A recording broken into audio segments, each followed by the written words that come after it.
आरम्भं कुर्मः। बालकः विद्यालयं गच्छति, पठति। बालकः पठितुं विद्यालयं गच्छति। बालकः पठितुं विद्यालयं गच्छति। बालकः क्रीडाङ्गणं गच्छति, क्रीडति। बालकः क्रीडितुं क्रीडाङ्गणं गच्छति। पठति, पठितुं। क्रीडति, क्रीडितुम्। एकनिमिषम्। अन्तिमस्तम्भं वयं पठितवन्तः। वदति, वक्तुम्। एकवारं सम्पूर्णं पठामः। वदति, वक्तुम्। वदति वक्तुम्। पठति, पठति पठितुम्। लिखति, लिखितुम्। लेखितुम्। पाठयति, पाठयितुम्।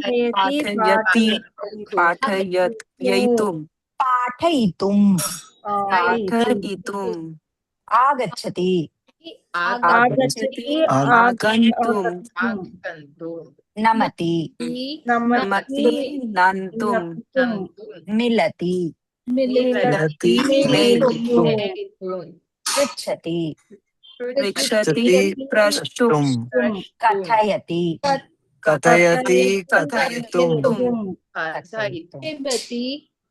पिबति पातुं खादति खादितुं गच्छति गन्तुं क्रीडति क्रीडितुं तरति तरितुं धावति धावतुं चलति चलितुं चालयति चालयितुं उत्पत्ति उत्पत्तितुं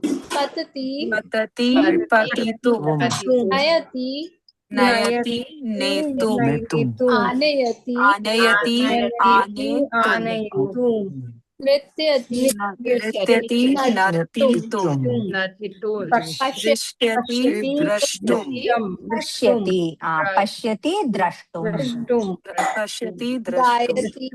गायति गातुं सम्यक्। वाक्यं वदामः। बालकः वक्तुं गच्छति इति गच्छति एव योजयामः। बालकः वक्तुं गच्छति, बालकः पठितुं गच्छति, बालकः लेखितुं गच्छति। एकैकः वदतु। ईशा भगिनी वदतु।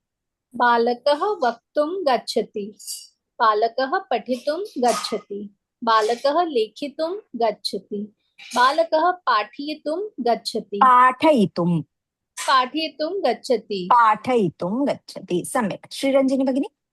इच्छति। ओके। बालकः आगन्तुम् इच्छति, बालकः नन्तुम् इच्छति, बालकः मेलितुम् इच्छति, बालकः प्रष्टुम् इच्छति, बालकः अनन्तमहोदय जानाति, बालका जानतुं बालकः कथयितुं जानाति, बालकः कथयितुं जानाति, बालका कथयितुं जानाति, बालका पाठुं जानाति, बालका खादितुं जानाति, बालका गन्तुं जानाति, ईश्वरी भगिनी। शक्नोति, बालकः क्रीडितुं शक्नोति, बालकः तरितुं शक्नोति, बालकः धावितुं शक्नोति, बालकः चलितुं शक्नोति, बालकः चालयितुं शक्नोति, सम्यक्। बालकः चालयितुं। दानिका भगिनी। आगच्छति, बालकः ऊट पठितुम् आगच्छति, बालकः पठितुम् आगच्छति, बालकः नेतुम् आगच्छति, बालकः आनेतुम् आगच्छति। सम्यक्। एवं गच्छति, आगच्छति, इच्छति, जानाति, शक्नोति एवम् उपयुज्य वयं वक्तुं शक्नुमः। अस्तु। इदानीं वाक्यत्रयं वदामः। बालकः वक्तुं गच्छति, बालकः वदति, बालकः उक्त्वा आगच्छति, बालकः पठितुं गच्छति, बालकः पठति, बालकः पठित्वा आगच्छति। वाक्यत्रयं वदामः, वदामः, मिलित्वा वदामः। बालकः बालकः वक्तुं वक्तुं गच्छति, गच्छति, बालकः बालकः वदति, बालकः वदति, बालकः उक्त्वा उक्त्वा आगच्छति, आगच्छति, बालकः बालकः पठितुं गच्छति, गच्छति, बालकः पठति, बालकः पठित्वा आगच्छति, बालकः बालकः लिखितुं लिखितुं गच्छति, गच्छति, बालकः लिखति, बालकः लिखित्वा लिखित्वा आगच्छति, लिखित्वा आगच्छति, आगच्छति, बालकः बालकः पाठयितुं पाठयितुं गच्छति, गच्छति, बालकः पठति, बालकः पाठयित्वा आगच्छति। एकनिमिषम्। बालकः पाठयितुं गच्छति, बालकः पाठयति, बालकः पाठयित्वा आगच्छति। पठति पाठयति भिन्नमस्ति। बालकः पठितुं गच्छति, बालकः पठति, बालकः पठित्वा आगच्छति। अध्यापकः पाठयितुं गच्छति, अध्यापकः पाठयति, अध्यापकः पाठयित्वा आगच्छति। भिन्नमस्ति। नन्तुम् अग्रे नन्तुं, बालकः नन्तुं गच्छति, बालकः नन्तुं गच्छति, बालकः नमति, बालकः नत्वा आगच्छति, बालकः मिलितुं गच्छति, बालकः मिलति, बालकः मिलित्वा आगच्छति, बालकः प्रष्टुं गच्छति, बालकः पश्यति, पृच्छति, बालकः बालकः पृष्ट्वा आगच्छति। सम्यक्। एकैकः वदामः। श्रीरञ्जिनी भगिनी अस्ति वा? अस्तु, अनन्तमहोदय वदतु। बालकः कथयितुं गच्छति, बालकः कथयति, बालकः बालकः कथित्वा आगच्छति, बालकः पाठुं गच्छति, बालकः पिबति, बालकः पीत्वा आगच्छति। सम्यक्। ईश्वरी भगिनी। बालकः खादितुं गच्छति, बालकः खादति, बालकः खादित्वा आगच्छति, बालकः गन्तुं गच्छति, बालकः गच्छति, बालकः गत्वा आगच्छति, बालकः क्रीडितुं गच्छति, बालकः क्रीडति, बालकः क्रीडित्वा आगच्छति। सम्यक्। दानिका भगिनी। तरितुं। बालकः तरितुं गच्छति, बालकः तरति, बालकः तीर्त्वा आगच्छति, बालकः धावितुं गच्छति, बालकः धावति, बालकः धावित्वा आगच्छति, बालकः। श्रीरञ्जनी भगिनी। पर्याप्तं। श्रीरञ्जनी भगिनी। बालकः चलितुं गच्छति, बालकः चलति, बालकः चलित्वा आगच्छति। न दृष्ट्वा वक्तुं प्रयत्नं कुर्मः वा? वदतु इदानीं। किमपि क्रियापदं स्वीकरोतु। खादति, पिबति, गच्छति, आगच्छति, नमति। बालकः लिखितुं गच्छति, लेखितुं गच्छति, बालकः लिखति, बालकः लिखित्वा आगच्छति, बालकः खादितुं गच्छति, बालकः खादति, बालकः खादित्वा आगच्छति। सम्यक्, उत्तमं। वेङ्कट महोदय अस्ति वा? बालकः गातुं गच्छति, बालकः गायति, बालकः गीत्वा आगच्छति, बालकः पातुं गच्छति, बालकः पिबति। Actually, I'm in driving, not able to चिन्ता see. नास्ति। मौलिका वदति वा?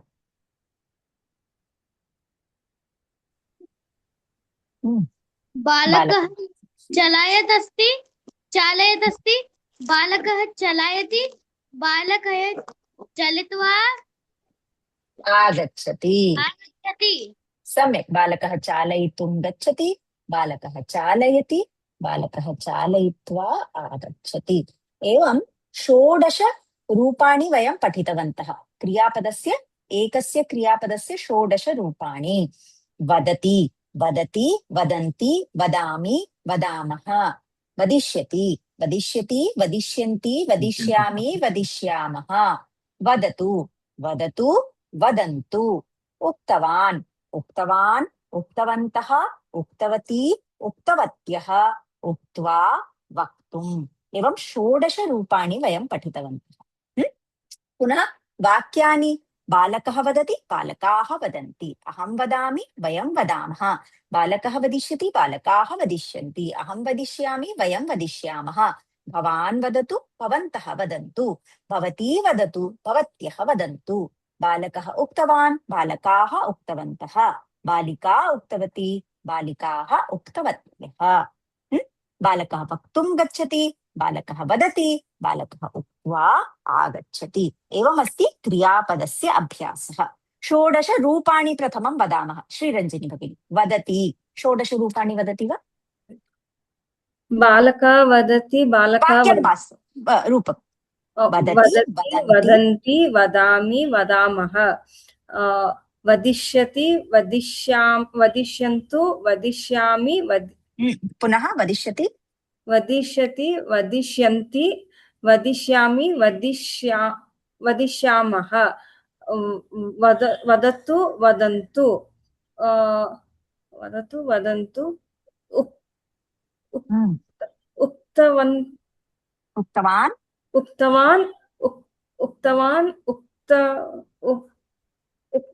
उक्तवन्तः, उक्तवती, उक्तवत्यः, सम्यक्। अग्रे उक्त्वा, उक्तुम्, वक्तुम्। सम्यक्। पठति उपयुज्य। पठति, पठयति, पठामि, पठामः, पुनः पुनः पठति, पठयन्ति, पठति, पठन्ति, पठति, पठन्ति, पठामि, पठामः, पठिष्यति, पठिष्यन्ति, पठिष्यामि, पठिष्यामः, पठतु, पठन्तु,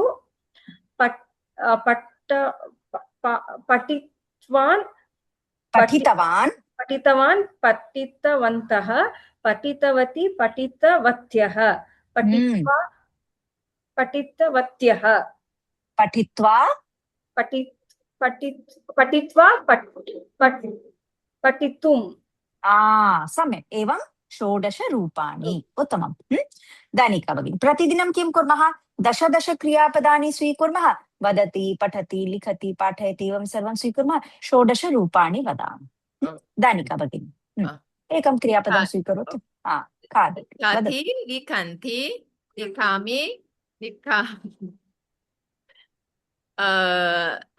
लिखामि, लिखामः, लेखिष्यति, लेखिष्यन्ति, लेखिष्यामि, लेखिष्यामः, लिखतु, लिखन्तु, लिखितवान्, लिखितवन्तः, लिखितवती, लिखितवत्यः, लिखित्वा, लेखितुं। सम्यक्। नमति, नमति, नमन्ति, नमामि, नममः, नंस्यति, नंस्यन्ति, नंस्यामि, नंस्यामः, नमन्तु, नमतु, नमन्तु, नाट्वान्, नाट्वन्तः, नाट्वन्तः,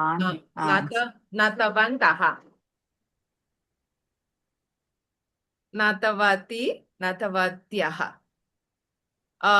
नाट्वा, नन्तुं। सम्यक्। उत्तमम्। ईशा भगिनी,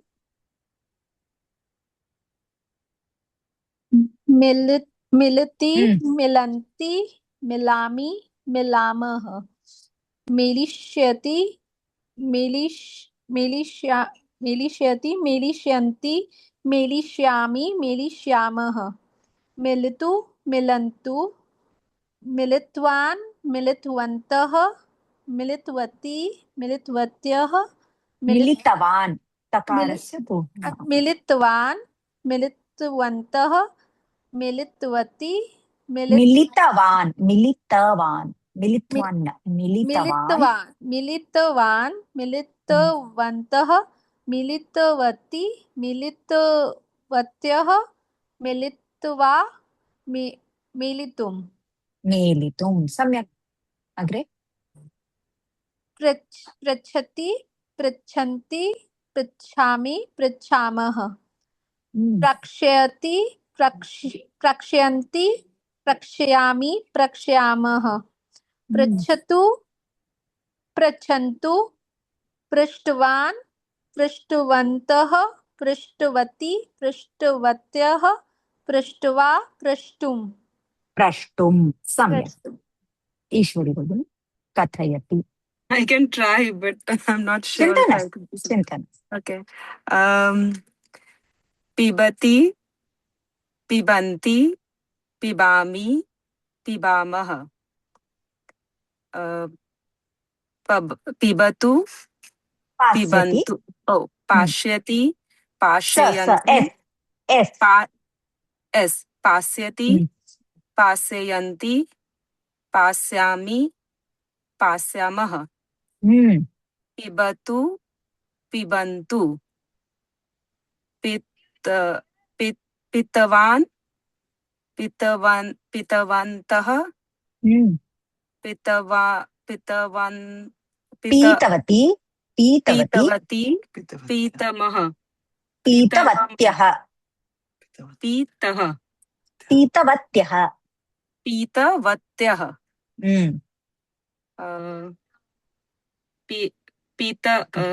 pitavati, पीत्वा पीत्वा pitva, pitavantu. पातुं Oh, pitva, oh sorry, pitva patum. सम्यक् खादति Khadati, khadanti, khadami, khadamah, खादामः सम्यक् khadamah, khadishyati, khadishyanti, khadishyamah, खादिष्यामि khadishyami, khadishyamah, khadatu, khadantu, khaditvan, khaditvamah, खादितवान् खादितवन्तः khaditvan, khaditvantah, khaditvati, khaditvan, khaditah, खादितवती खादितवत्यः खादित्वती, खादितवतः, वत्यः वत्यः, भवती खादितवत्यः, भवत्यः जननी जनन्यः समानं खादितवती खादितवत्यः खादितवती, वती वत्यः खादितवत्यः, सम्यक् खादित्वा, खादितुम्. सम्यक् उत्तमम् अनन्तरं गच्छति Hare Krishna Mataji, I don't have Hare any note, Krishna. but I'm going चिन्ता to try. नास्ति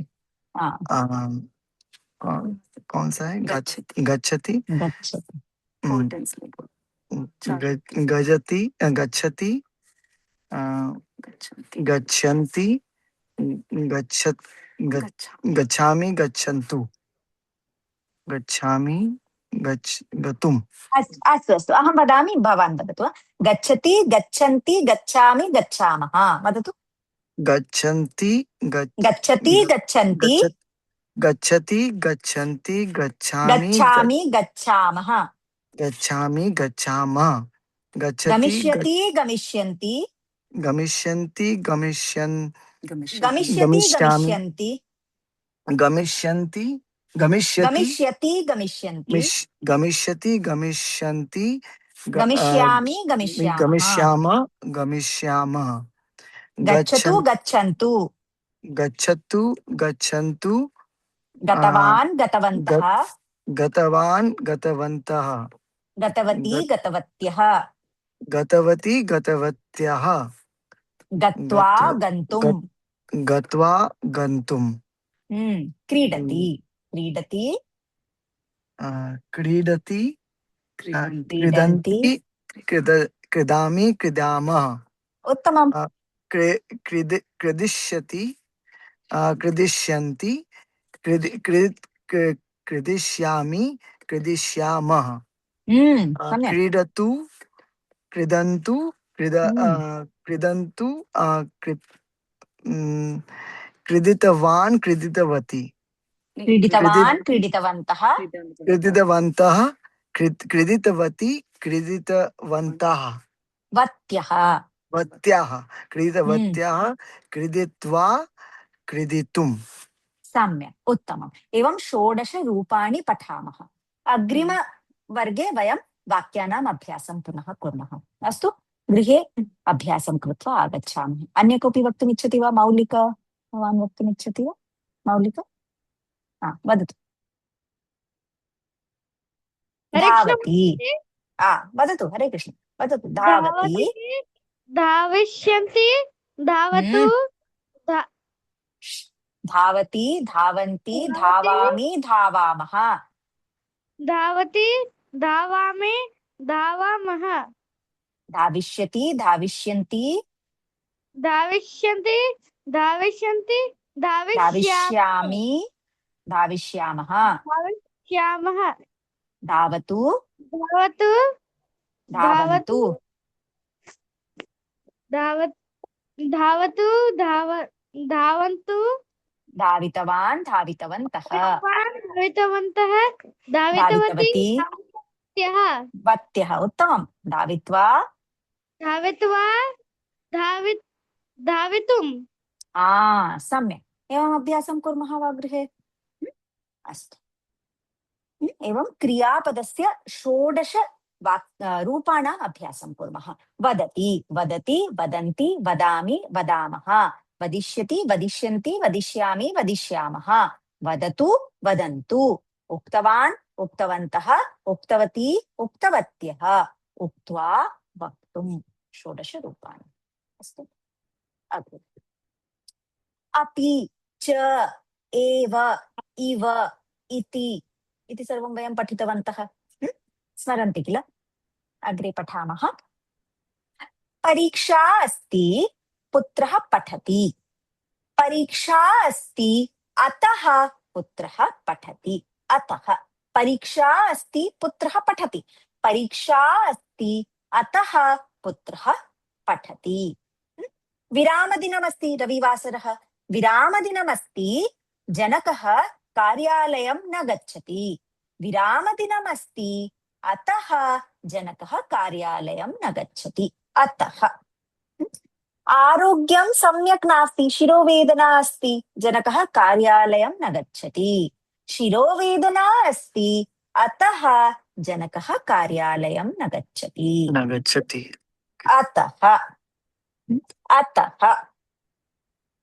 जन्मदिनम् अस्ति जननी पायसं पचति जन्मदिनम् अस्ति अतः जननी पायसं पचति जन्मदिनम् अस्ति जननी मन्दिरं गच्छति जन्मदिनम् अस्ति अतः जननी मन्दिरं गच्छति जन्मदिनम् अस्ति जननी नूतनवस्त्रम् आनयति जन्मदिनम् अस्ति अतः जननी नूतनवस्त्रम् आनयति जन्मदिनम् अस्ति जननी मधुरं ददाति जन्मदिनम् अस्ति अतः जननी बनाति मधुरं ददाति ददाति जन्मदिनम् अस्ति जननी दानं करोति जन्मदिनम् अस्ति अतः जननी दानं करोति परीक्षा अस्ति पुत्रः पठति परीक्षा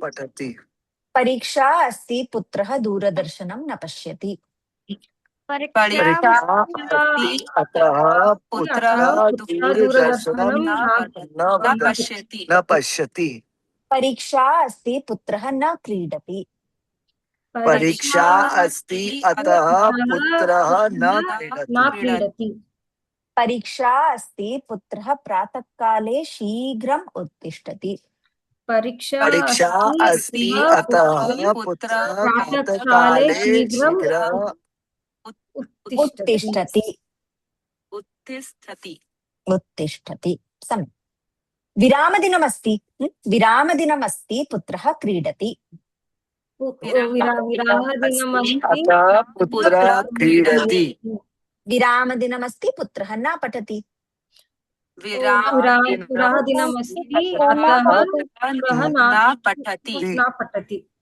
विरामदिनमस्ति पुत्रः ग्रामं गच्छति विरामदिनमस्ति अतः पुत्रः ग्रामं गच्छति बुभुक्षा अस्ति खादामि बुभुक्षा अस्ति अतः खादामि खादामि पिपासा अस्ति सम्यक् पिपासा अस्ति पिबामि पिपासा अस्ति अतः पिबामि संस्कृतम् इच्छामि संस्कृतं पठामि संस्कृतम् इच्छामि अतः संस्कृतं पठामि उत्तमं सम्यक् अतः सरलमस्ति अनन्तरं वाक्यं वदतु अतः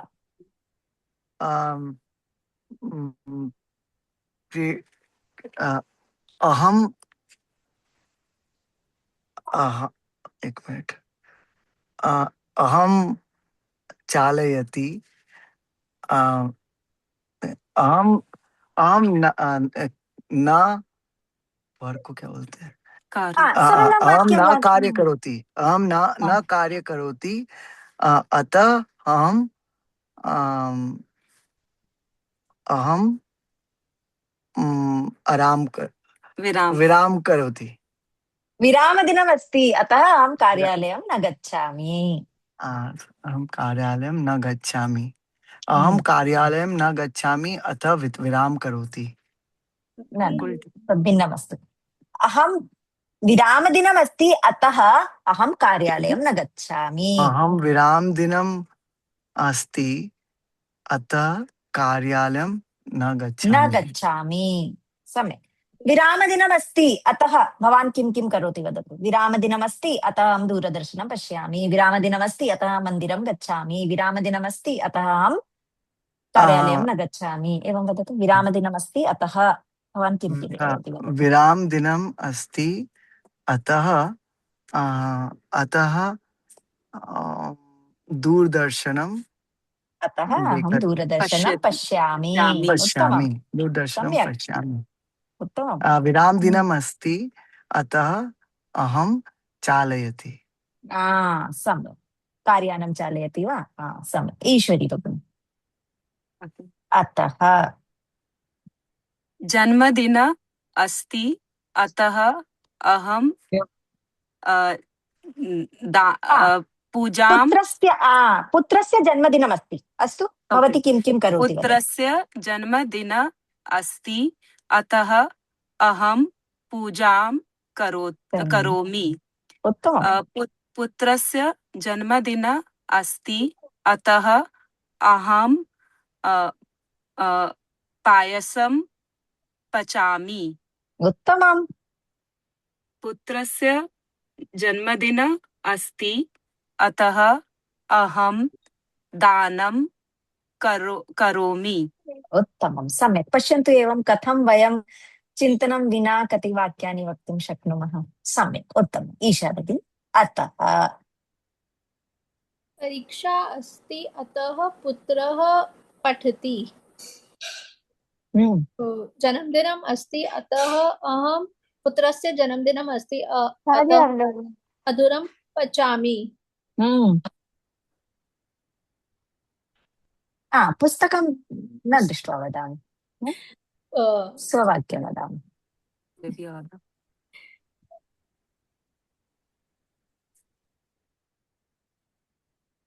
शिरोवेदना अस्ति अस्तु मम शिरोवेदना अस्ति अतः अहं किं किं करोमि किं किं न करोमि वदतु शिरोवेदना अस्ति अतः अतः अहं भोजनं न पचामि शिरोवेदना अतः अहं न क्रीडामि शिरोवेदना अस्ति अतः अहं वैद्यं गच्छामि उत्तमम् एवं चिन्तनं विना वदामः सम्यक् श्रीरञ्जनी बुभुक्षा अस्ति अतः भवती किं किं करोति वदतु बुभुक्षा बुभुक्षा बुभुक्षा बुभुक्षा बुभुक्षा बुभुक्षा बुभुक्षा अस्ति अतः अहं भोजनं करोति बुभुक्षा अस्ति अतः अहं पायसं पिबति बुभुक्षा अस्ति अतः अहं फलं खादामि बुभुक्षा अस्ति अतः अहं रोटिकां पचामि अन्नं पचामि सम्यक् उत्तमम् अतः दानिका भगिनी अतः जन्माष्टमी अस्ति अहं पूजां करोमि जन्माष्टमी अस्ति अतः अहं पूजां करोमि जन्माष्टमी अस्ति अहं मातुरं ददाति अतः जन्माष्टमी अस्ति अतः ओके जन्माष्टमी अस्ति अहं पायसं अतः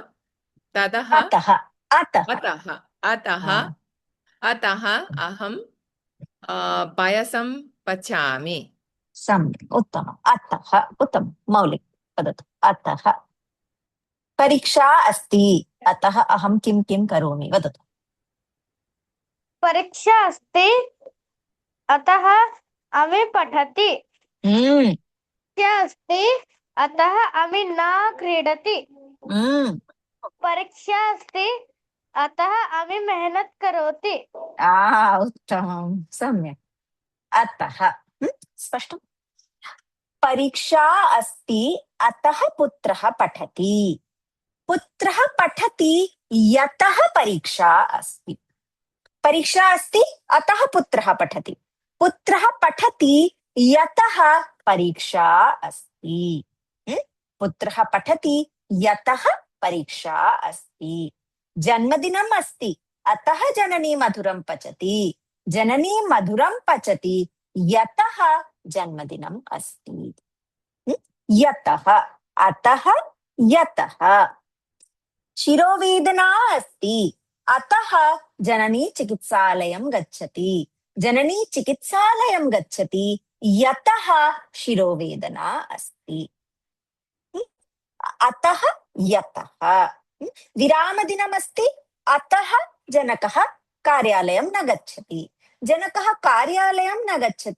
यतः विरामदिनम् अस्ति विरामदिनमस्ति अतः पुत्रः क्रीडति यतः विरामदिनम् अस्ति अतः वाक्यम् उक्त्वा परिवर्तनं कुर्मः यतः उपयुज्य वदामः अतः यतः समानवाक्यम् अतः उक्त्वा वदामः अनन्तरं यतः उक्त्वा वदामः अतः यतः श्रीरञ्जनी भगिनी अतः यतः परीक्षा अस्ति अतः पुत्रः पठति यतति परीक्षा अस्ति यतः परीक्षा अस्ति जननी पायसं पचति जननी पायस जन्मदिनम् अस्ति अतः जननी पायसं पचति यतः जन्मदिनम् अस्ति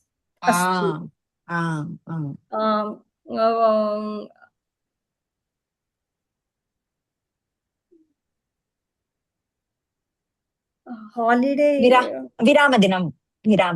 विरामदिनम् अस्ति अतः पितामहः कार्यालयं न गच्छति पितामहः कार्यालयं न गच्छति यतः विरादिनम् अस्ति। विरामदिनम् अस्ति। सम्यक्, उत्तमम्। अतः यतः। अनन्तरम् अतः यतः विराम दिनम् अस्ति अतः जनक कार्यालयं न गच्छति।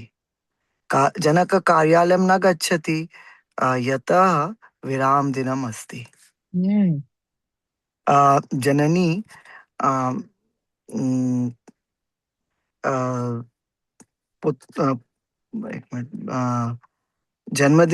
जन्मदिनं पुत्र जन्मदिनम् अस्ति अतः जननी पायसं पचति। जननी पायसं पचति यतः पुत्र जन्मदिनम् अस्ति। पुत्रस्य जन्मदिनम् अस्ति। उत्तमम्। जननी पत्रं पुष्पं अर्पण करोति।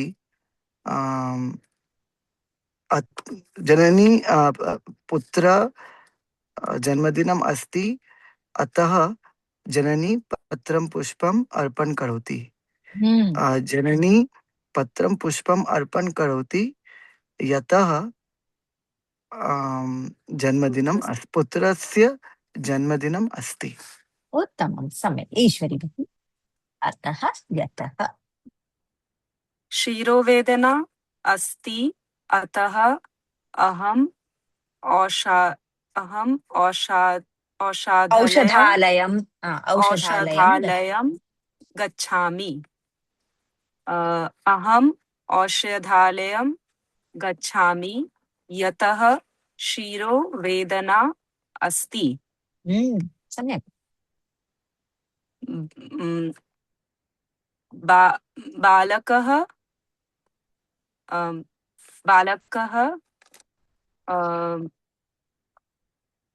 बालकः जन्मदिन अस्ति अतः जनकः आपणं गच्छति। उत्तमम्। जनकः आपणं गच्छति यतः बालकः जन्मदिन अस्ति। बालकस्य जन्मदिन अस्ति। उत्तमं, सम्यक्। ईशा भगिनी उक्तवती वा? अतः यतः। वद। पितामहः आगच्छति अतः जननी मधुरं पचति। जननी मधुरं पचति यतः पितामहः आगच्छति। मित्रम् आगच्छति अतः पुत्रं क्रिकेट क्रीडति। पुत्रः क्रिकेट क्रीडति यतः मित्रम् आगच्छति। उत्तमम्।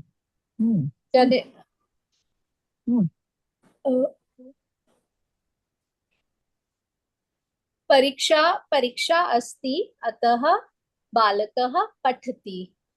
बालकः पठति यतः परीक्षा अस्ति। सम्यक्, उत्तमं। दानिका भगिनी, अतः यतः।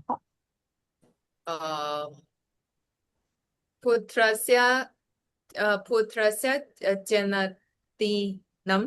जन्मदिनम् अस्ति अतः वयं मन्दिरं गच्छामः। उत्तमम्। वयं मन्दिरं गच्छामः यतः पुत्रस्य जन्मदिनं। जन्माष्टमी अस्ति। जन्माष्टमी समानं जन्मदिनम् अस्ति।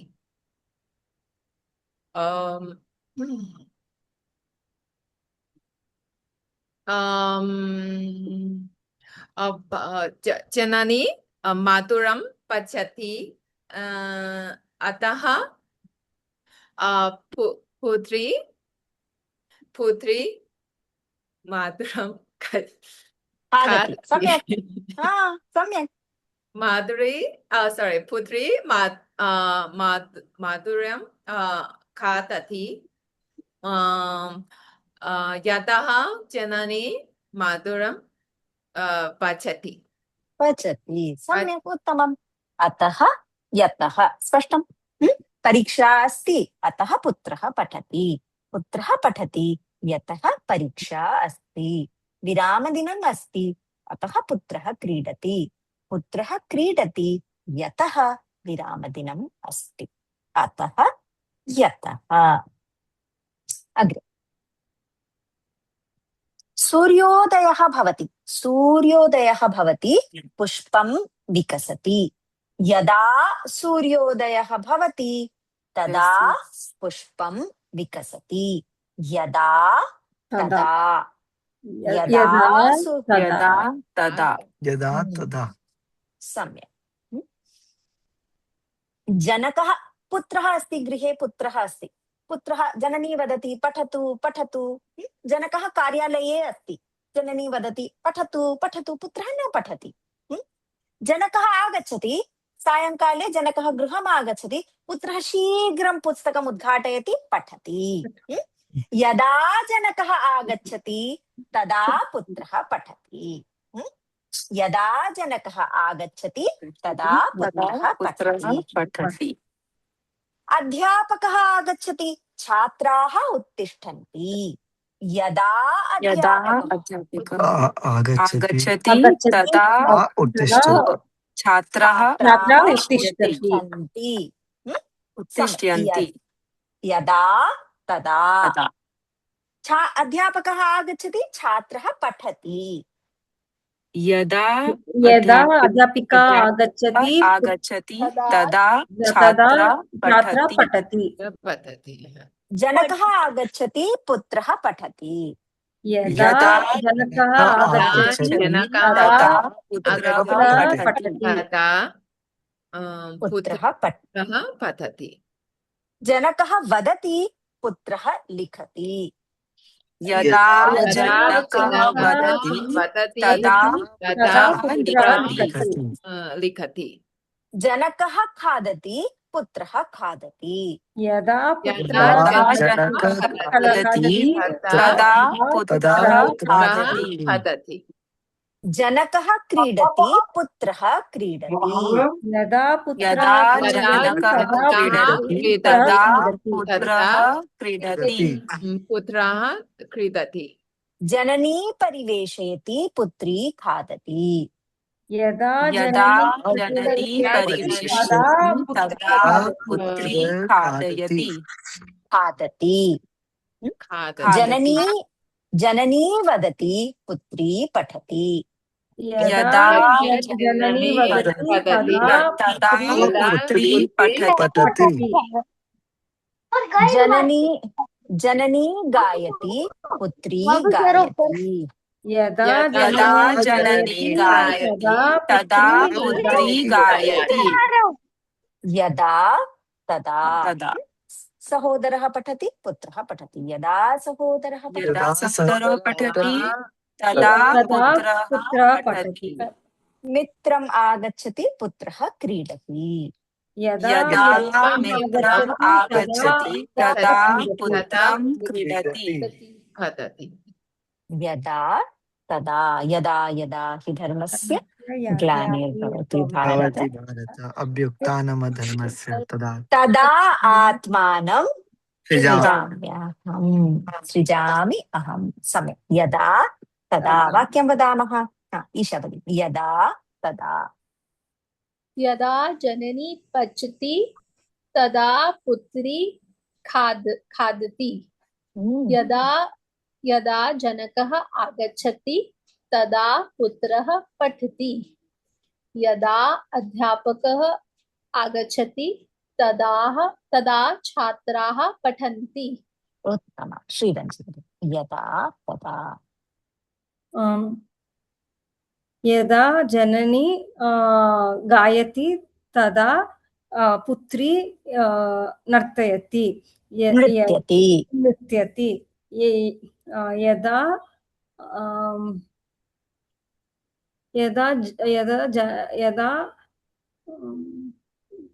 जनकः यदा जनकः आगच्छति तदा पुत्रः पठति यदा जननी रोट्यां करोति तदा पुत्रः खादति उत्तमम् दानिका भगिनी यदा तदा यदा जनकः आगच्छति तदा पुत्रः पठति यदा जननी वदति तदा पुत्री लिखति यदा जननी जननी माधुर्यं ददाति तदा पुत्री खादति उत्तमं सम्यक् ईश्वरी भगिनी यदा तदा यदा जननी भगवद्गीता पठामि तदा जननी ज्ञानं स्वीकरोति यदा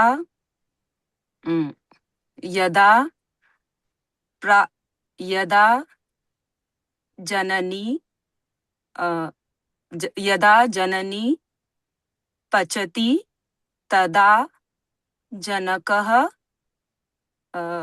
जनकः भोजनं करोति उत्तमं सम्यक् अनन्तरं यदा तदा यदा अहं कार्यालयम् आगच्छति तदा अहं गीता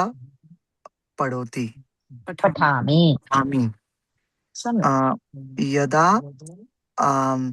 यदा जननी कार्यालयम् आगच्छति तदा पुत्रं पठति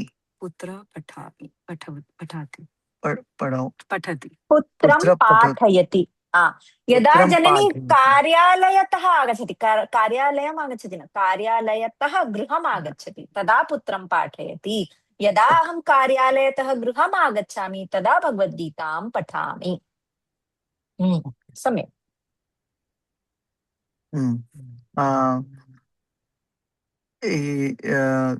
यदा जनक कार्यालयं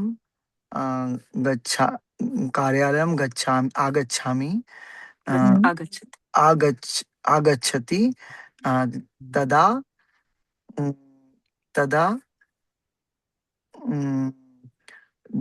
जनक और जननी आपणं गच्छति कार्यालयतः सम्यक् यदा ग्रामं गच्छामि तदा किं करोमि यदा विरामदिनमस्ति तदा किं करोमि यदा तदा यदा विरामदिनमस्ति तदा मम गृहम् आगच्छतु यदा विरामदिनमस्ति तदा चित्रमन्दिरं गच्छामः यदा तदा यदा ग्रामं गच्छामि तदा आम्रं खादामि यदा ग्रामं गच्छामि तदा मन्दिरं गच्छामि यदा तदा मौलिका वक्तुमिच्छति वा यदा तदा शीघ्रं यदा तदा मौलिक यदा तदा माताजी वाक्यं वदतु जनकः वदति अहं पठामि यदा जनकः वदति तदा अहं पठामि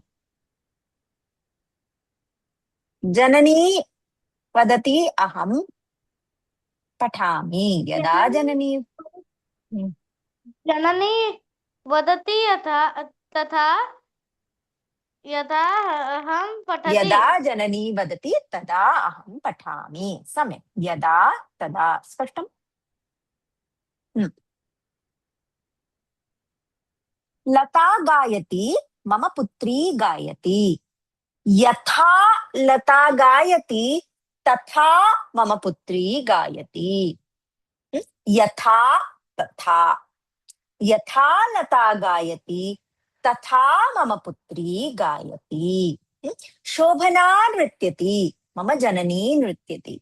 यथा शोभना नृत्यति तथा मम जननी नृत्यति। यथा तथा।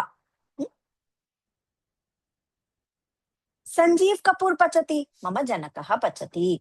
यथा संजीव कपूर पचति तथा मम जनकः पचति। यथा तथा। उसेन बोल्ट धावति, मम पुत्रः धावति। यथा उसेन बोल्ट धावति तथा मम पुत्रः धावति। मम पुत्रः धावति। यथा तथा। जनकः खादति, पुत्रः खादति। यथा जनकः खादति तथा पुत्रः खादति। अध्यापकः पाठयति, छात्रः पाठयति। यथा अध्यापकः पाठयति तथा छात्रः पाठयति। जनकः वदति, पुत्रः करोति। यथा जनकः वदति तथा पुत्रः करोति। जननी वदति, पुत्री करोति। यथा जननी वदति तथा पुत्री करोति। जननी पचति, पुत्री पचति। यथा जननी पचति तथा पुत्री पचति। जननी गायति, पुत्री गायति। यथा जननी गायति तथा पुत्री गायति। यथा तथा। यथा राजा तथा प्रजाः। यथा दृष्टिः तथा सृष्टिः। यथा तथा। वाक्यं वदामः। श्रीरञ्जनी भगिनी। यथा तथा। यथा चित्रं यथा जननी चित्रं करोति तथा पुत्री चित्रं करोति।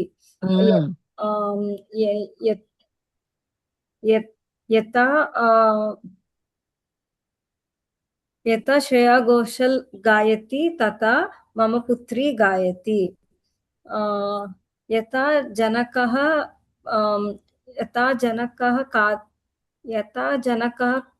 खादति तथा पुत्र खादति। सम्यक्, उत्तमं। दानिका भगिनी वदतु। श्रीरञ्जनी भगिनी वदतु। अस्तु, का वदति वदतु। श्रीरञ्जनी भगिनी वदतु।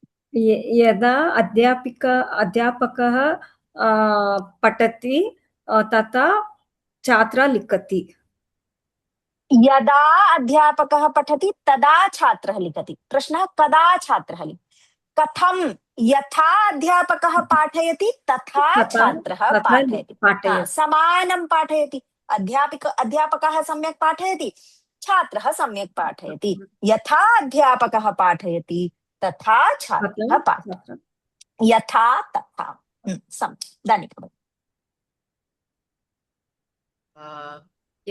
यथा अध्यापिका वदति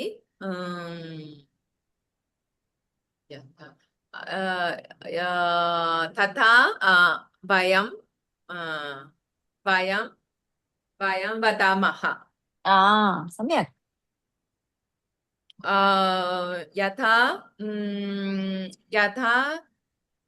जननी गायति तथा पुत्री गायति। यथा जनकः गच्छति तथा पुत्रः गच्छति।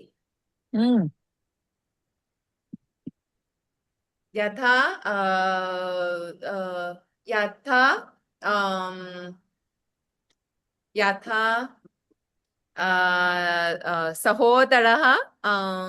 सहोदरः क्रीडति तथा पुत्री क्रीडति। सम्यक्। ईशा भगिनी। यथा तथा। यथा शोभना नृत्यति तथा पुत्री नृत्यति। यथा जनकः कार्यानं चालयति तथा पुत्रः कार्यानं चालयति। यथा कर्मः तथा फलः। यथा कर्म तथा फलम्. यथा कर्म तथा फलम्. यथा यथा जननी पचति तथा पुत्री पचति. यथा मम जननी पायसं पचति तथा अहं न पचामि एवमपि वक्तुं शक्नुमः.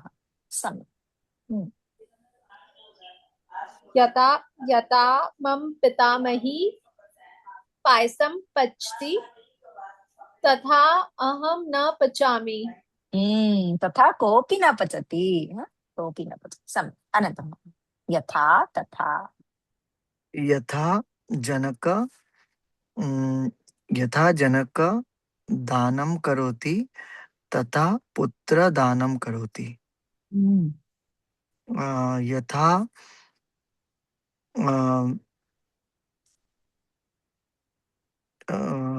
यथा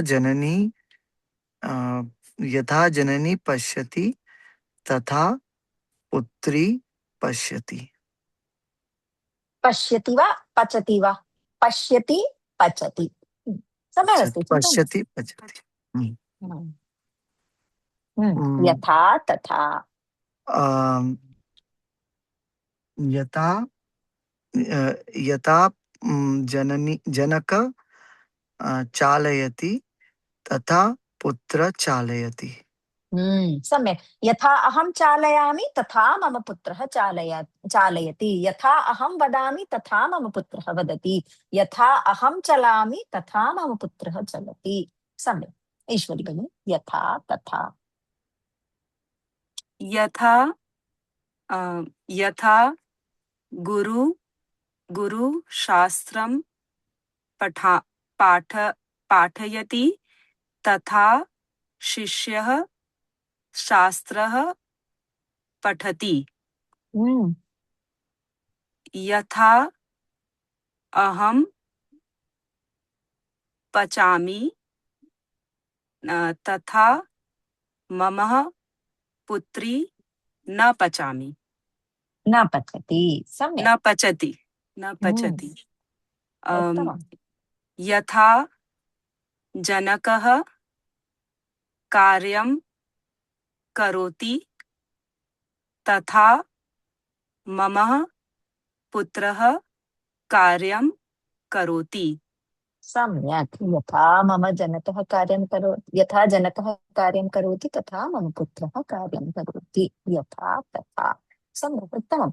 अद्य सर्वे अपि सम्यक् उक्तवन्तः. अनेकानि वाक्यानि उक्तवन्तः. महान् सन्तोषः. सम्यक्. मौलिका वदतु. यथा तथा. जनकः वदति अहं करोमि. यथा जनकः वदति तथा. यथा जनकः वदति तथा अहं करोति. यथा जननी वदति तथा अहं पठति. सम्यक्. उत्तमम्. यदा जननी वदति तदा अहं पठामि. यदा जननी वदति तदा अहं क्रीडामि. यथा जनकः वदति तथा अहं करोमि. यदा तदा. यथा तथा. भेदः अस्ति. अवगच्छन्ति वा? यदा तदा. यथा तथा. बालकः कदा करोति? यदा जनकः वदति तदा बालकः करोति. तदा. यथा तथा. पुत्रः कथं करोति? यथा जनकः करोति तथा पुत्रः करोति. कदा कथं तत्र भिन्नमस्ति. लता गायति, पुत्री गायति. पुत्री लता इव मधुरं गायति. इव वयं पठितवन्तः. समानं. यथा लता गायति तथा मम पुत्री गायति. पुत्री कथं गायति? पुत्री लता इव मधुरं गायति. यथा लता गायति तथा मम पुत्री गायति. प्रश्नः समानः. पुत्री कथं गायति? कदा कथं. यदा तदा. यथा तथा. सम्यक्. शान्तिमन्त्रमुक्त्वा समापयामः.